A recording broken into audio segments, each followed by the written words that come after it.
Muy buenas tardes a todos. Mi nombre es Pablo Huela, para quien no me conozca. Soy el director general de la agencia PIMOD, que organizamos este ciclo que dimos por llamar Maestros y que hoy tenemos la quinta edición del año con un invitado súper especial, que ahora en unos minutos voy a dar paso. Primero que nada, bueno, agradecerle a todos quienes se están conectando, no solamente desde Uruguay, sino de distintos países. Agradecerle también a todo el equipo de la agencia que hace posible que estas actividades las vengamos realizando en un año tan complejo, pero que nos han permitido tratar de aprender de los mejores, que es de alguna forma el objetivo de estas charlas. Quiero explicar brevemente, y antes de meternos en tema, cómo es la dinámica de la actividad. La idea es, esto va a funcionar como una especie de entrevista a Hernán, y todos aquellos que mediante el curso de la charla vayan viendo que puedan tener preguntas para canalizar a Hernán. La forma de hacerlo es mediante la opción de chat o de preguntas y respuestas, y en función de las posibilidades y del tiempo voy a procurar levantar las preguntas y transmitírselas a Hernán. Así que sepan que cualquier pregunta que tengan la pueden transmitir por esa vía. Bueno, vamos directo a meternos en la charla. Hernán, prende cámara, audio, te doy la bienvenida. Muchas gracias por haberte sumado desde Buenos Aires y encima en un feriado, así que te estamos molestando un día feriado. Bienvenido, ¿estás por ahí? Hola, ¿cómo están? Muchas gracias por la invitación. Sí, es feriado acá, fue feriado ayer también, puente, pero es como que no hay más fines de semana ni feriados, ¿no? Por lo menos en la pandemia acá fue como, nunca sabemos qué día es, así que como lo mismo. Bueno, Pero bueno, contento. Hernán, recién ¿Sí? justo una persona lo decía en el chat, que se da cuenta del detalle. Quiero empezar, digamos, preguntándote por esta anécdota. Lo leí hace algunas semanas en tu cuenta de Twitter, que ponías algo así como que en el año 1984 escribiste 3 canciones para Gustavo Cerati, T para 3, que fue una de las que escuchamos recién, Terapia de Amor Intensivo, que fue otra de las que escuchamos recién, y otra que se llamó A Rock Mi Nena, que según entendí nunca salió al aire. La pregunta que tengo para hacerte es por qué decidís contar, digamos, esta anécdota 36 años después. ¿Por qué no habías contado antes que habías escrito estas canciones para Cerati? Bueno, fue un tema un poco polémico. Estoy como para hacer un disco y ponerlo ahí atrás con los otros. Me gustaría al lado del de AC/DC. No, bueno, la realidad es que fuimos compañeros con Gustavo y con Zeta los 2 últimos años, creo que fue 82, 83 en la facultad. Ellos estudiaron publicidad, iban a la mañana al principio, yo iba a la noche, y se sumaron los 2 últimos años. Teníamos buena onda, o sea, ellos tocaban ya, íbamos bastante a verlo. Y, y yo era un redactor conocido en esa época, una cosa media rara. Estábamos en 4º año de la facultad, y Gustavo creo que estaba trabajando, no sé si no era cadete en Ricardo de Luca, que era una agencia muy buena en esa época, y quería ser redactor. Entonces nada, como que de alguna manera me dio su carpeta para que la viera, para que le dijera qué me parecía. Y, y después, un día me dijo, ¿y escribís? Y yo había ido a un taller de escritura y de literatura, no sé si 2 años antes o 3, escribía en esa época cosillas. Y le dije que sí, y me dijo, ¿no te animás a escribirme unas canciones? Obviamente no soy músico, con lo cual no lo escribí con una melodía ni nada, y le escribí 3 letras, que se las di, que no tengo copia, o sea, no es como ahora, no sé dónde están. Deben estar en algún lugar, pero no tengo ni idea en cuál, algún día aparecerá. Y, y nada, quedó ahí. Y muchísimos años después, ellos ya famosos, él estaba saliendo con Débora del Corral, me acuerdo, lo encontré en Vicente López, en un restaurante a la salida, nos estábamos hablando ahí. Yo estaba con mi mujer también, y él estaba con Débora. Estuvimos charlando un poco, habíamos tenido algún contacto, ¿no? Y me dijo, voy a usar una letra tuya, Terapia de Amor Intensiva. Y le dije, buenísimo, punto. Fue esa mi charla. Yo estaba, creo que llegando a comer, y él se estaba yendo. Entonces, la verdad es que yo no era muy fanático de Soda Stereo, y sí mi hermano más chico. Entonces él tenía todos los discos. Un tiempo después busqué, y estaba Terapia de Amor Intensiva.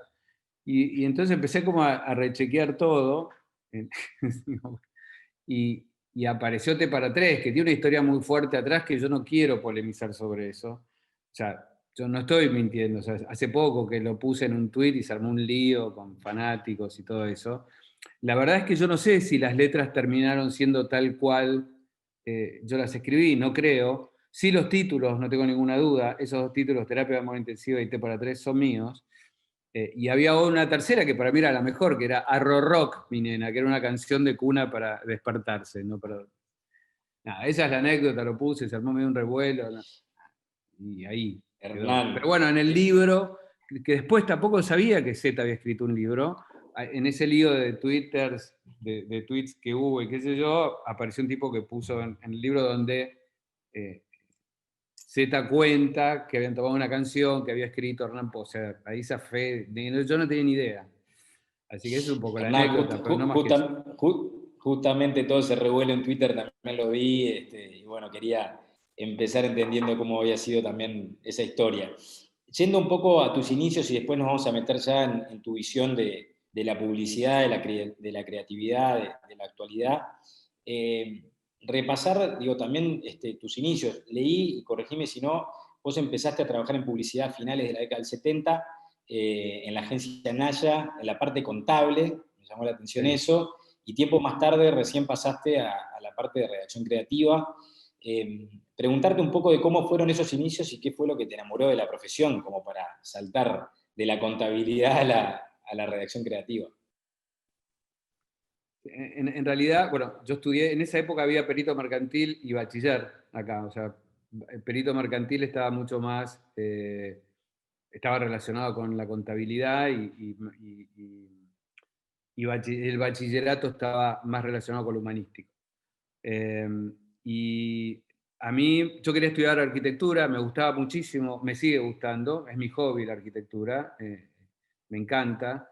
Y mi padre, para ayudarme, me dijo si que él tenía un amigo arquitecto, que si quería hablar, y hablé con él, y me sacó todas las ganas de estudiar arquitectura. Básicamente el motivo era, me dijo, olvídate de los fines de semana, y yo que era un chico bastante tranquilo, muy tranquilo, de un colegio de curas, así que yo, la verdad que la idea de olvidarme de los fines de semana y un poquito de libertad no fue algo que me agradó mucho. Y me decidí por publicidad ahí en el momento porque uno de mis mejores amigos, su hermano, estudiaba publicidad en El Salvador y trabajaba en una agencia bastante piola de esa época chiquita que se llamaba Gómez Ferrán. Y entonces más o menos sabía de qué se trataba, pero no sabía mucho cómo. Y me metí y enseguida me atrapó.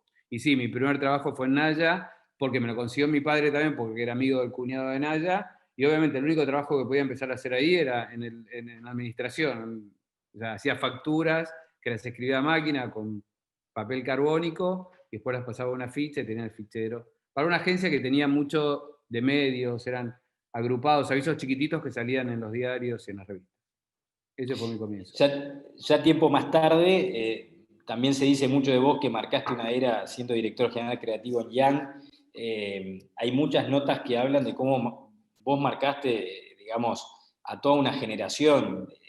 También me gustaría que nos puedas contar un poco de eso. O sea, ¿en qué crees que vos incidiste en una generación o qué tipo de cosas crees que quedaron de aquella época de la dirección creativa de Young? A ver, me parece que a diferencia de la generación anterior, que es con la que yo trabajé en este salto que vos pegaste desde ese hasta que yo llegué a Young, o sea, pasé por un montón de agencias, la verdad, era bastante impaciente en ese sentido, pero pasé por Macam, por Friedrich Genta, por agencias chiquitas. Eh, la diferencia era que la gente, en Lautrec trabajé, que era una agencia medio emblemática de los 80, era que había mucha gente no publicitaria en esa época. Eran más bien gente que había devenido en publicitarios a partir de una necesidad económica, pero no eran escritores. Puedo citar a Guillermo Sacomano, por ejemplo, o sea, un gran escritor argentino, eh, pero que se dedicaban a la publicidad. Carlos Abrevaya, mucha gente, o sea, tanto del diseño, de la arquitectura, pintores como escritores. Y de alguna manera yo no era eso. Y lo que yo empecé a ver que se hacía afuera distaba bastante de lo que se hacía acá.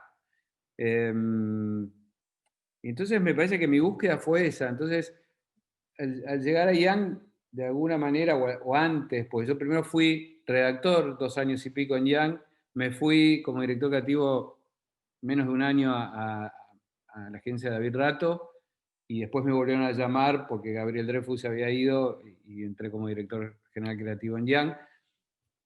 Es como que, bueno, en esa agencia pude plasmar lo que yo pensaba y que me gustaba hacer. Eh, y se armó eso, o sea, mucha gente muy talentosa. Siempre hay casualidades en la vida y en todo esto, ¿no? Y hay causalidades, obviamente. Yo tuve casi una década buscando eso, eh, conscientemente y a veces inconscientemente. Entonces, primero era más chiquita, después fuimos armando grupos, después cada vez le dimos más importancia al valor de tomar muy buenos creativos, entonces buscábamos mucho, los tomábamos de chicos, o sea, se fue armando como una especie de escuela. Habré estado ahí 9 años. Fue muy divertido, fue muy intenso, hicimos cosas muy frescas. Hernán, viniendo ya, y para aprovechar también el tiempo más a la actualidad, me Mm. gustaría entender cuál es tu visión de la industria de la publicidad, entender también, obviamente vos estás en un mercado como el argentino, pero hay muchas cosas que probablemente se replican en todos los mercados, tendencias. Por ejemplo, ¿cómo crees que ha cambiado, un punto que especialmente me interesa tener tu opinión, la relación entre los clientes y las agencias, o sea, anunciantes y agencias? ¿Cómo sentís vos de tu experiencia que en el último tiempo han cambiado, si para bien, si para mal, para qué lado? O sea, entender un poco tu visión general de la industria y particularmente el tema de la relación con agencias anunciantes. ¿Qué opinión tenés? A ver, yo no lo digo yo nada más, yo creo que el trabajo en general de la Argentina hoy no está pasando por su mejor momento. Eh, y creo que por ahí, como vos decís, tampoco tengo pruebas ni estoy seguro, pero me parece que hay algo que cambió en la relación entre anunciante y agencia, que hizo que esa química que teníamos en una época hoy funcione de otra manera, ¿no? No sé, voy- no tengo ganas de decir muchas cosas incorrectas hoy. Pero de alguna manera también, eh, digamos, se creó una generación que creo que piensa, y no está mal tampoco, no está mal, que a diferencia de la nuestra, que no sé, yo por ejemplo vendí una agencia, o sea, y pasamos por épocas por ahí de bonanza económica, hoy eso no es, entonces están un poco más preocupados en ver de qué manera pueden sustentar a la agencia y ganar dinero, que no está nada mal, más que en tratar de luchar por tener el trabajo que todos pensamos que se tiene que hacer de alguna manera. Que se tiene que hacer, a ver, yo en ese sentido quiero ser bastante profesional. No se trata ni de premios ni de nada, sino de eficiencia. La comunicación o la publicidad, como queramos llamarlo, es un eslabón de un sistema económico que funciona en todo el mundo. Y como tal tiene que cumplir con su parte. Y yo creo que, obviamente que no hay una sola manera, yo creo que hay ciertas maneras que son mejores que otras. Es eso. Pero también debe haber un tema de gustos, también debe haber un tema de... Pero creo que hubo algún cambio en la relación por todo esto. Hay un caso muy resonado en ustedes, que fue el de, en su momento, la creación de la fragancia Axe 3, en la que, digamos, de alguna manera ustedes se metieron, digamos, como agencia incidiendo en la elaboración de un producto, que obviamente esto fue algo súper premiado, pero creo que es un paso desde una agencia metiéndose muy adentro, un anunciante. ¿Sentís que eso que fue un tiempo atrás es algo que, digamos, sigue siendo viable? O sea, que la agencia participe en idear un producto propiamente de un cliente. ¿O sentís que está el terreno Sí, armado para eso? sí, yo creo que a partir de eso, de alguna manera, abrió un camino nuevo a entrar en ese proceso un poco antes. Hoy está pasando en un montón de agencias. Obviamente que hay anunciantes que por ahí lo permiten más, o hay proyectos que lo permiten más que otros, pero sobre todo el trabajo del planeamiento estratégico es como ese nexo que antes era un poco más difuso y que hoy se mete a resolver las cosas. Creo que yo siempre digo que para nosotros el planeamiento estratégico es ser creativos antes de lo que uno considera que es comenzar con el trabajo creativo. Que por otro lado no me gusta hablar de creatividad, es una palabra que casi nunca nombro, o sea, no me gusta decir creativos. Yo creo en la originalidad del mensaje como un, eh, como un condimento para destacarse y para seducir con lo que uno está diciendo. Entonces, si uno puede antes de la comunicación ya tener algo interesante para decir, muy interesante, creo que va a ser mucho mejor. Igualmente la segunda parte también tiene que ser muy interesante. A veces entramos en el medio, entramos en, solamente para tratar de hacer que sea interesante lo que les vamos a contar a la gente. Otras veces en el qué, digamos. Una cosa es el qué vamos a decir, y otra cosa es cómo lo vamos a decir. Entonces, sí, creo que hoy eso es algo mucho más natural y normal. Bien. Revisando un poco el esquema, digamos, el ecosistema de las agencias, que podríamos decir agencias creativas, de medios, las agencias digitales, agencias de PR, agencias más tradicionales, o sea, realmente el ecosistema se ha ampliado mucho. Hay una frase que leí en algún artículo tuyo y me resultó interesante y la voy a leer, que dice, las buenas agencias se siguen llamando agencias de publicidad, las cosas cambiaron pero no tanto. En esa frase y en el contexto del artículo, de alguna forma yo interpretaba una reivindicación a la agencia de publicidad como algo que quizás durante un tiempo muchos quisieron hasta despegarse de ese término, en función de cómo avanzaban las redes sociales, la tecnología, internet y demás. Y desde mi visión, y quiero entender también tu opinión, digamos, es como que de alguna forma se está reivindicando nuevamente el hecho de ser una agencia de publicidad, de creer en la originalidad, como vos decías. ¿Sentís que está pasando algo de eso o tenés otra A visión? ver, creo que la mediocridad se esconde detrás de, de hablar de superficialidades, digamos. Son agencias, existe la publicidad, no existe, o sea, yo lo llamo los Nostradamus, ¿viste? Que tiran todo el tiempo, después nadie corrobora nada de lo que dicen.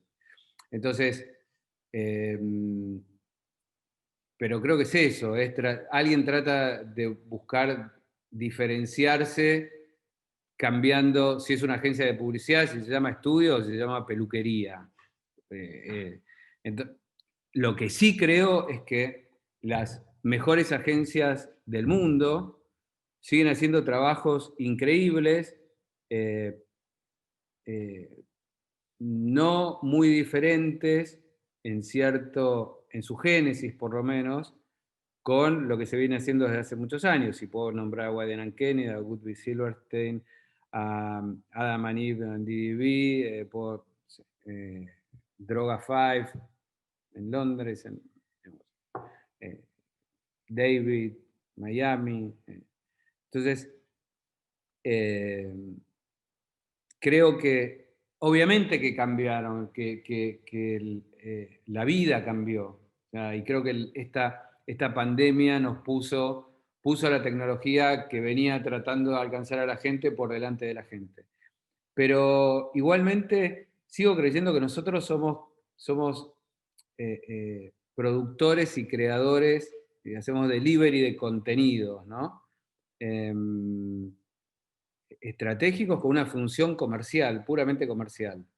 Eh, y yo creo que en nuestro caso, que nosotros somos muy buenos haciendo contenidos. Ahora aparece alguien y se llama My Digital y pretende, y pretende pasar por arriba un montón de cosas que yo creo que hoy son un error, que los clientes me parece que se equivocarían pensando de, eh, de que los posteos hoy lo es todo, digamos, eh, por, por- por resumirlo en algo. Yo creo que es algo muy importante.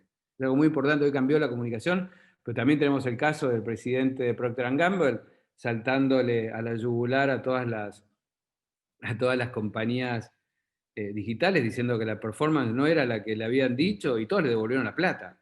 O sea, ¿por qué creen ustedes que devolvió la plata? que todos devolvieron la plata.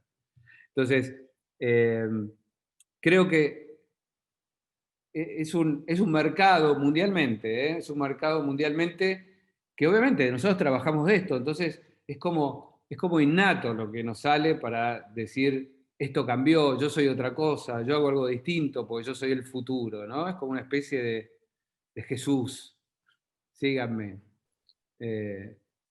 Y yo descreo un poco de eso. Descreo no porque yo tenga la razón, sino porque veo el trabajo que se hace en un montón de lados y qué tipo de trabajo se están haciendo y quiénes son los mejores y quiénes siguen siendo los mejores. Recién, Hernán, hiciste mención a las redes sociales, de alguna manera marcando ya una postura, pero profundizar un poco sobre eso. Digo, ¿cuál es tu pensamiento de cómo las redes y el contenido en las redes impacta sobre el posicionamiento de una marca? O dicho de otra forma, ¿en qué tipo de acciones de comunicación vos creés que las redes son un motor esencial y en qué tipo de acciones quizás no?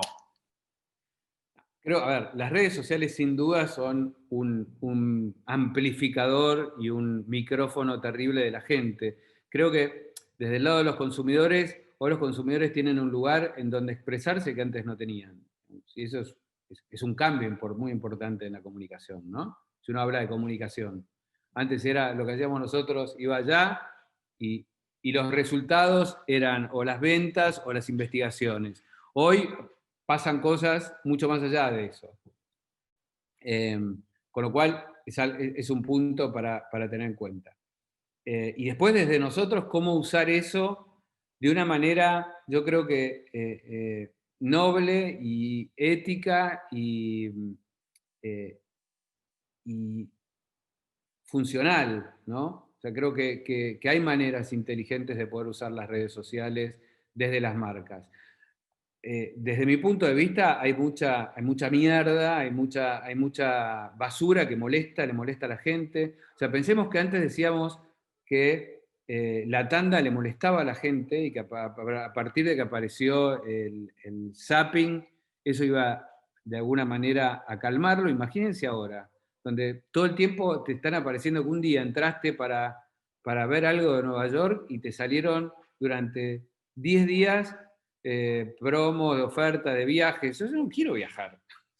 Hasta me siento ofendido en un punto. O sea, solo quería ver cuántos habitantes tenía New York. O sea, eh, entonces, y eso creo que es plata tirada, sin duda, es plata tirada. Entonces, me parece que, a ver, creo que hay gente que trabaja muy bien eso y yo estoy tratando constantemente de hablar con gente para entender bien todo, ¿no? Porque hay cosas que todavía no entendemos o que a mí me resultan un poco más difícil de entender. Yo creo que cuando uno entiende después es fácil, todo es mucho más fácil. Pero repito, las redes sociales son buenas para los consumidores porque tienen un lugar donde expresarse. eh, y creo que pueden ser buenas para las marcas si lo tratan de una manera inteligente. Y de la misma forma te pregunto, ¿cuál es tu opinión hoy de los medios considerados offline? Al margen que quizás esta etiqueta ya queda anticuada, pero digo, ¿qué momento sentís que está viviendo la radio, la televisión, la vía pública, la prensa? Digo, al margen de, quizás la coyuntura de este año ha sido particular, pero digo, si lo pusiéramos en el marco de los últimos 5 años, ¿qué visión tenés de hacia dónde van estos medios? A ver, sin dudas, si hablamos de 5 años, como decís vos, sin dudas los medios más tradicionales, no la radio creo que es un caso muy atípico, la radio acá funciona bárbaro, es un gran negocio tener un programa de radio con buen rating acá. Entonces, la gente escucha mucha radio y yo me parece que tiene que ver con grandes ciudades, tráfico, mucho más tiempo arriba de un auto, de arriba, entonces podés escuchar una radio, hay gente interesante para escuchar. Obviamente que vos me decís, bueno, podés escuchar un podcast o hilos, sí, o sea, empiezan a tener competencia. La TV, por ejemplo, es obvio lo que voy a decir, pero ya se sabe que tiende a, no creo que tienda a desaparecer, pero tiende a irse y a estabilizarse en un lugar mucho más parejo con las plataformas. son plataformas en el punto. Y eso creo que, más allá de los 5 años que vos me preguntás, si yo tengo que hablar hoy de la coyuntura, sé que los canales de televisión han tenido un enorme encendido, ha crecido muchísimo, con lo cual no es solo, es una plataforma también. O sea, tenemos que pensar todo como una plataforma. Digamos. Es una plataforma que vos la podés ver de una manera o de otra. Entonces, ¿cuál es el resumen de todo esto? La importancia del contenido.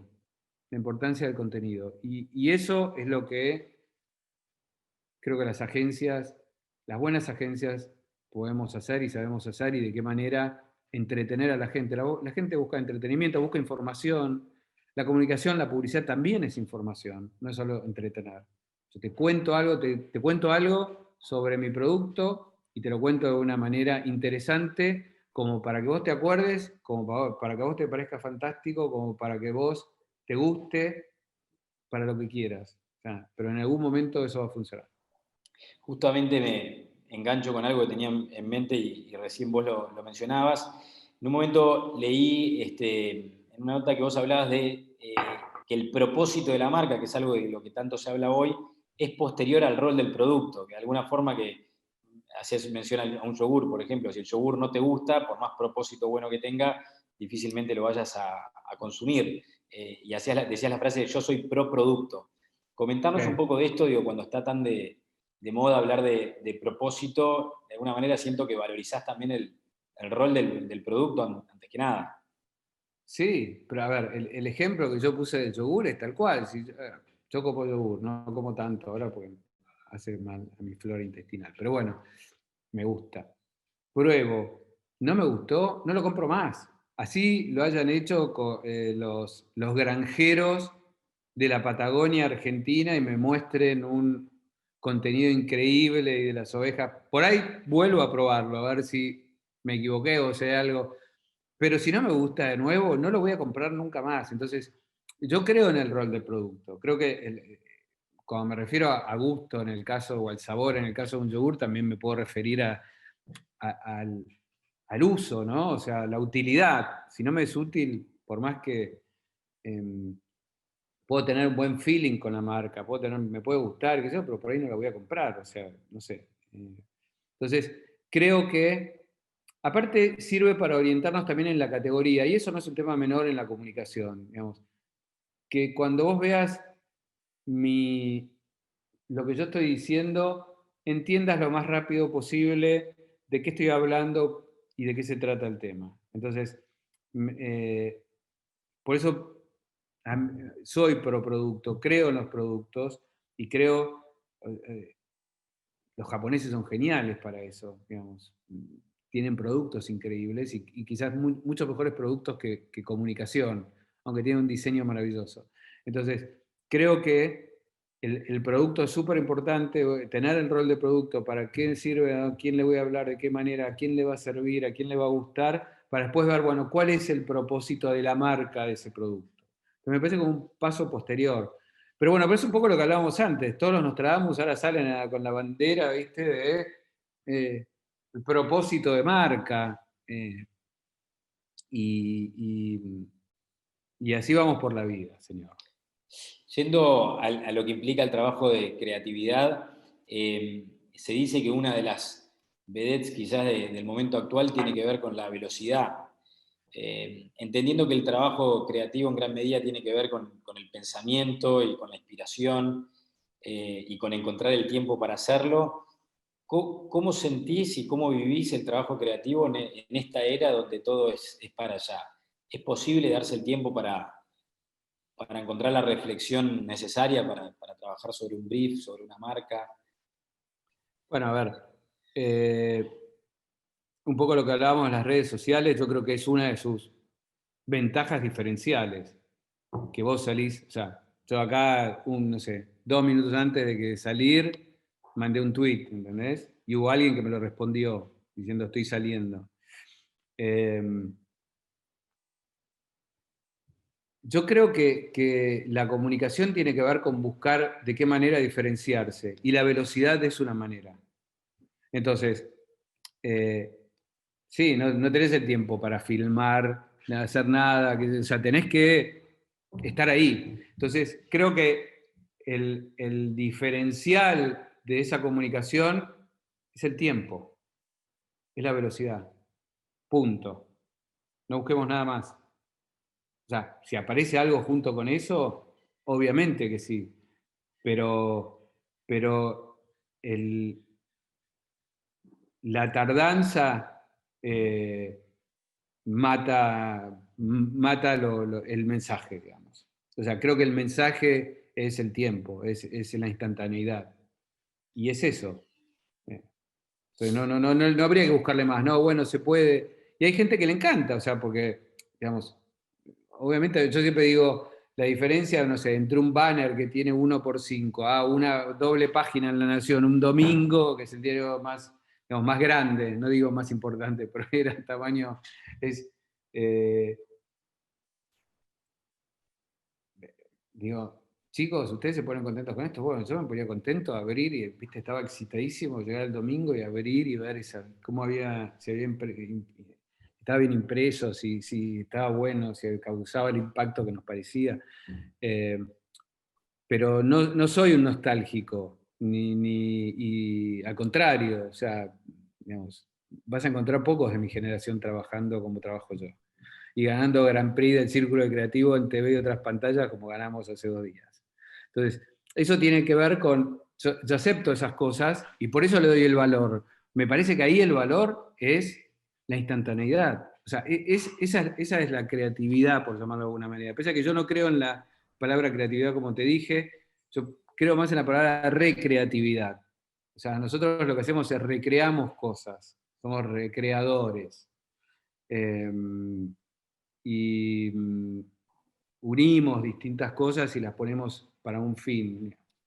Eh, Ese es el valor. O sea, siempre tiene que haber un valor en la comunicación, un diferencial. Y ese es, ¿quién salió primero? La pandemia. La pandemia, hubo una marca que salió y habló de héroes. No, nadie más puede hablar de héroes. Sin embargo, acá hablaron de héroes durante 4 meses. O sea, entonces eso es terrible, ¿entendés? Que vos decís, pará, ¿no encontraste una manera para hablar sobre algo y si lo querés relacionar con la pandemia y con lo que sea hablar de héroes, de la palabra, usar otra palabra para definir un médico, otra manera? Entonces, eso es criticable, me parece. Eso es criticable. Y eso no te defiende el tiempo. Tenía para una pregunta más adelante, pero ya lo anexo con lo que decías.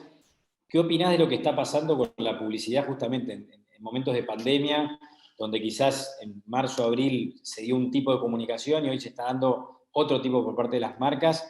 ¿Sentís que hay buena comunicación por parte de las marcas en esta coyuntura o no? ¿Y ves todo muy chato? ¿Ves marcas que hayan No, tenido una comunicación desafiante? ¿Qué no, pensás? vi pocas cosas. Mira, yo te digo, lo mejor que vi en la pandemia fue el cambio de color en Rappi, que es como, no sé si en Uruguay lo tienen también, Está, sí. ¿sí? Que pasó de un rojo medio que pedorro a un naranja fluo increíble. Para mí fue la mejor pieza de comunicación de toda la pandemia.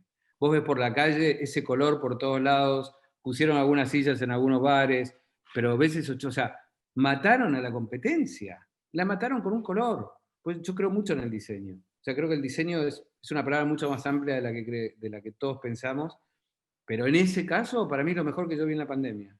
O sea, me acuerdo de Rappi y por ahí me cuesta más pensar en Globo y me cuesta más pensar en la otra, porque de hecho no acabo de olvidarme. Y después vi un par de cositas, me parece que hubo acá un banco, Itaú, que tuvo una muy buena idea. Había todo un problema con la gente de la tercera edad para ir al banco, entonces se les ocurrió junto con la agencia que le llevaran la plata a la casa, ¿no? Peligro total, pero bueno, pero como idea estaba muy bien que el banco le llevara el dinero de la jubilación a las casas a sus clientes. Hernán, te quiero llevar para otro lado. Dale.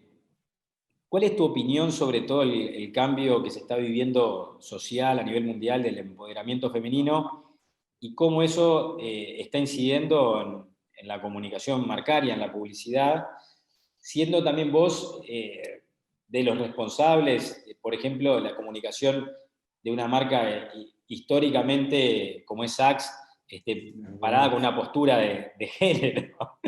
Digamos, ¿cómo ha cambiado tu visión de la comunicación en función de todo este movimiento? ¿Y qué te pasa cuando ves también piezas en las que estuviste trabajando, que estuvieron al aire no tanto tiempo atrás?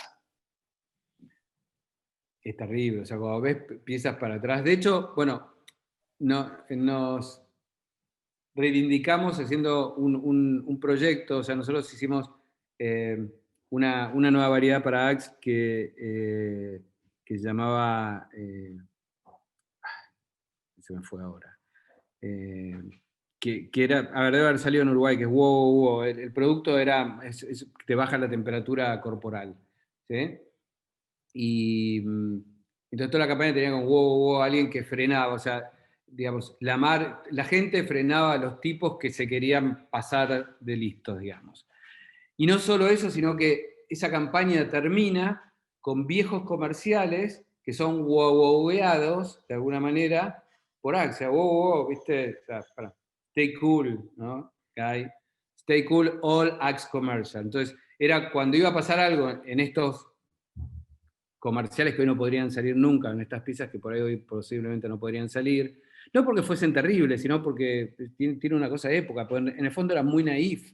Pero bueno, era esa situación donde un tipo quería engancharse una mujer, o sea, ¿viste? O sea, no era tampoco algo terrible. O sea, yo quiero decirle a todas las mujeres que nos están viendo que mi adolescencia fue terrible. O sea, fui terriblemente ninguneado por las mujeres, chicas. Entonces, digo, no tiene que ver con un machismo en ese sentido, digamos, ¿no? Creo que sí había ciertas cosas que se decían y que no reaccionaban, que estaban acomodadas, era así, digamos. Hoy no es así y la acepto, digamos. Tal es así que hice que una marca dijese, wow, frenen a sus viejos comerciales. Entonces, dicho esto, entiendo en los momentos que estamos pasando, hay cosas que me parecen muy obvias y siento que todo esto como que se pasa demasiado, pero que es necesario que se pase para después volver a acomodarse. Lo mismo está pasando con el movimiento negro, obviamente, ¿no? Entonces, es muy, es muy raro. O sea, yo recibo newsletters de afuera donde yo todo el tiempo, no voy a nombrar, donde todo el tiempo aparece nuevo CEO y la foto es un negro. O sea, son muy obvios en ese sentido, y estoy hablando más de Estados Unidos, y, ¿viste? Bueno, ahora hay que, a ver, vamos, pongamos todo negro, ¿no? O sea, me parece que el tema es, pongamos quien es necesario. Y en su momento con las mujeres pasó algo parecido también. Todos los newsletters que yo recibía tenían que ver con hirings de mujeres. Entonces, alguna mujer podría decir, bueno, lo que pasa es que todas esas mujeres estaban antes oprimidas. Y es algo que siempre, yo ya lo he dicho varias veces, que a mí me cuesta, lo entiendo, aunque me cuesta entenderlo, porque siempre estuve rodeado de mujeres en la agencia. O sea, mi directora financiera desde hace 25 años es una mujer y es mi mano derecha. Durante 15 años, Vanina Rudaev fue mi mano derecha. Anita, que vos la nombraste recién, entró como redactora a la agencia. Se fue como directora general creativa, una de las primeras en los últimos 20 años. Entonces, si hay algo de lo que yo me puedo pavonear, por llamarlo de alguna manera, no es que hago algo por las mujeres, sino que no me importa si es mujer, si es varón, si es gay, si es... No me importa, realmente. Y yo creo, a ver, entiendo de que pueda haber esta cosa de injusticias. Nunca le pagué menos a una mujer por ser mujer, pero nunca se me ocurrió tampoco. Nunca se me pasó por la cabeza, eso es. Entonces, desde ese lugar me parece me parece a mí difícil de entender, pero entiendo el movimiento y entiendo que nos tenemos que adaptar a una nueva manera y hay cosas que vistas hoy a distancia parecen terribles antes, pero antes no resultaban tan terribles, hoy sí resultan terribles y lo terrible, lo más terrible sería no reconocerlo. Hernán, recién mencionaste el caso de Anita Ríos, entre otros casos. Te he escuchado hablar de la dificultad también digamos, de sumar creativas mujeres. ¿Qué sentís que pasa con esto? Y tengo anotada acá una frase que te escuché en algún momento: no aparecen mujeres que quieran trabajar de creativas. ¿Esto sentís que es así o...?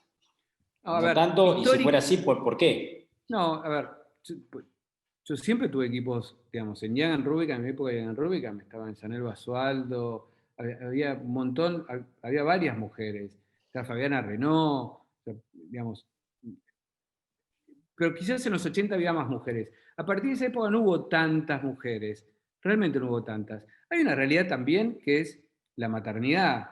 La maternidad corta muchos procesos, o sea, hoy que no hace falta la maternidad como para que los creativos o muchos de ellos se vayan al mundo freelance, antes era la solución, o sea, y era una realidad, no muchas volvían a trabajar, no muchas, o preferían o tomaban una elección. Pero yo te vuelvo a repetir, a mí no me interesa quién. O sea, como no me interesa de quién es una idea. Si estamos ahí hablando y pasó, no sé, el portero de la agencia y hizo un chiste, y ese chiste es genial y nos lleva a algún lugar, yo lo tomo, no me importa. ¿Entendés? O sea, no soy de esos tipos que creen que tiene que haber, o sea, como me criaron a mí. Yo empecé escribiendo folletos y folletos y folletos hasta que empecé, tuve la posibilidad. ¿Lo agradezco? No. O sea, y después no lo hice nunca. O sea, he puesto equipos juniors a trabajar y han sacado comerciales internacionales de Axe, habiendo trabajado menos de 7 meses en publicidad. Entonces, creo que nunca tuve prejuicios. Y creo que tener prejuicios en esta profesión es un punto menos. Y menos con eso. Y como te decía antes cuando hablábamos, y menos con negros, o sea, me dicen negro a mí, digamos.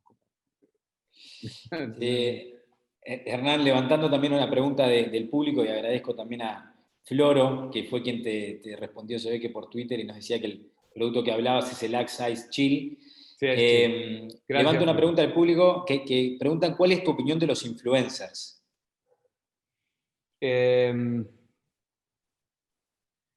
A ver, es un muy buen trabajo, bastante fácil. También creo que es una herramienta más de la comunicación de hoy y es una herramienta importante que, como todas las herramientas, hay que saber usarlas. Cuando uno las usa mal, se corta. Cuando uno las usa mal, se agarra, se pellizca el dedo. Eh, pero es súper interesante, es súper interesante. Sobre todo cuando uno trabaja no con los grandes influencers, sino con los más chiquitos. Entonces, yo lo viví en carne propia. Mi hija se crió viendo una influencer que abría paquetes, o sea, se veía en sus manos, se escuchaba su voz, abriendo, o sea, el unboxing. O sea, Unboxing. obvio. Mi hija sabía de memoria y se sabía todo acerca de todos los juguetes, era una experta, y yo me quedaba embobada y digo, esto es lo mejor que he visto en los últimos años. O sea, vendían de esos juguetes a patadas, simplemente con abrirlos, hacer comentarios, jugar, mostrarlos, toda cámara. Era todo un primer plano de manos, o sea, acá, abajo, cámara, simple. Entonces, eso me parece una genialidad total. Eh, Sigue funcionando hoy el unboxing, que es, no sé, habría que verlo, no sé de qué manera. Eh, pero fue una influencer hard selling. O sea, eh, entonces, yo no, a ver, no soy un tipo que le gusta matar por matar, ni estoy aferrado al pasado ni al futuro, digamos. No me aferro a ninguno de los lugares. Me aferro mucho más al presente y a ver cómo están funcionando las cosas y qué nos puede servir para comunicar. Ahora, también conozco y escucho muchas cosas donde la gente va destruyendo todo a medida que aparece algo nuevo, ¿viste? Y la realidad, como te dije antes y volviendo, hoy puede ser millonario teniendo un muy buen programa de radio. La Nata lo dijo hace poco, que era su gran ingreso, era la radio. Era su programa de radio, es líder en ese horario. Entonces, tengamos cuidado todos, ¿no? O sea, por esta cosa de decir, solo esto sirve. Sirve todo. Levantando otra pregunta también y aprovechando últimos minutos que nos quedan, alguien pregunta, ¿se banca el negocio de la publicidad solo con el mundo digital? Y, eh, Depende, si pagan bien,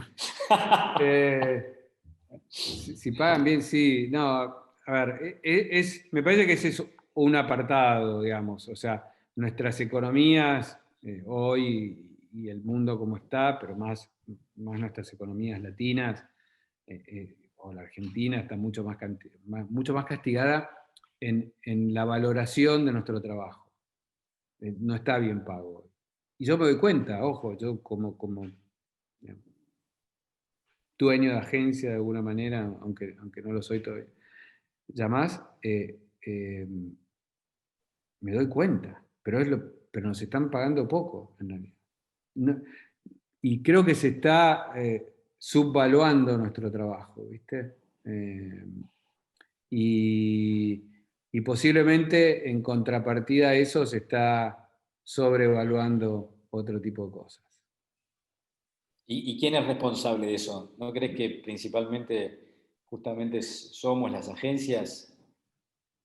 No, primero es la economía y después, eh, no, porque, a ver, echarle tintas a las agencias me parece un poco cruel, porque finalmente tenemos que vivir, tenemos que hacer los trabajos, o sea, o vivir o sobrevivir, tenemos que pagarle a la gente, tenemos que pagarle lo mejor posible. Entonces, no quisiera echarle la culpa, tampoco le echo la culpa totalmente a los anunciantes, porque la verdad es que hoy los márgenes son mucho más acotados.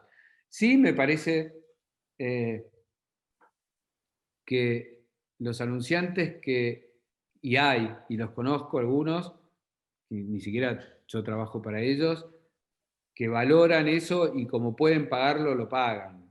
¿Viste?